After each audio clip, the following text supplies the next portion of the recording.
Bonne nouvelle pour les femmes d'Agnizok et de Mbongueté. C'est dans le département d'Untem Abitam, dans la province du Wollentem. Motif, l'annonce qui leur a été faite par le ministre Pastor Ngwanum de la construction très prochaine des hangars équipés des machines à écraser le manioc pour améliorer leurs conditions de travail. Le reportage est de Lolita Obon et de Gérard Miyindou. Venir en aide aux femmes productrices de manioc dans le département d'Untem, c'est l'objectif visé par le ministre de l'économie numérique et de la Poste, Pastor Ngwanum. Dans un premier temps, le ministre s'est d'abord rendu au quartier Agnizok du célèbre manioc d'Agnizok. Au regard des difficultés éprouvées par les femmes dans l'exercice de leur activité, source de revenus, le ministre a annoncé dans l'immédiat la construction d'un hangar plus grand doté d'une machine à écraser le manioc d'une grande capacité. Tout le monde sait désormais que vous faites du bon manioc. Ce manioc est aujourd'hui votre label. Et puisque le président demande d'aider les femmes, les jeunes, les encourager dans leurs activités, je suis venu vous dire que dès mercredi, nous allons lancer les travaux de construction des hangars, dans lesquels nous vous installerons une machine à écraser le manioc. Heureuses de recevoir cette bonne nouvelle, les femmes ont profité de l'occasion pour soumettre au ministre leurs plus grandes difficultés. Il s'agit de la dégradation très avancée du pont qu'elles empruntent chaque jour pour se rendre dans les champs de manioc.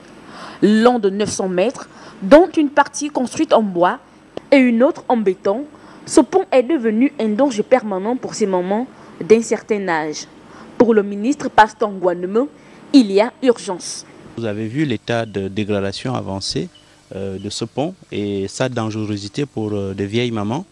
Et la seule chose qu'on peut faire, c'est d'essayer de mettre en place une infrastructure qui permette en toute saison de travailler sans qu'il y ait d'autres problèmes, quoi. Voilà. Donc c'est ce qu'on va essayer de faire avec l'association. Regarder comment très rapidement on peut réhabiliter ce pont et en même temps que les autres actions qu'on a prévues. Le constat des visus du ministre rassure les mamans. Le ministre est venu voir l'état de notre pont. On a toujours des difficultés en saison des pluies. Quand on traverse ici avec les paniers, tout ça là, ça nous fait du boulot. Donc c'est pour cela que je suis très heureuse aujourd'hui parce qu'il est venu voir. Il est venu toucher du doigt. On est content parce que lui-même, il est venu voir directement comment l'état du pont se trouve. En prenant congé des femmes d'Agnizok, le ministre a pris des mesures pour la réhabilitation de ce pont. Le ministre Pastor Ngwanum, qui tient à soutenir toutes les femmes, s'est ensuite rendu au village Mbongueté, réputé aussi pour son bon manioc, pour annoncer l'exécution des travaux de construction d'un hangar qui serait équipé d'une puissante machine à écraser le manioc. Dans quelques jours, les travaux de construction des hangars vont débuter. Ce hangar sera équipé d'une machine qui vous permettra d'écraser le manioc. Aussi, les inscriptions à la CNEM-GS se poursuivent. Allez-y vous inscrire, c'est pour votre bien.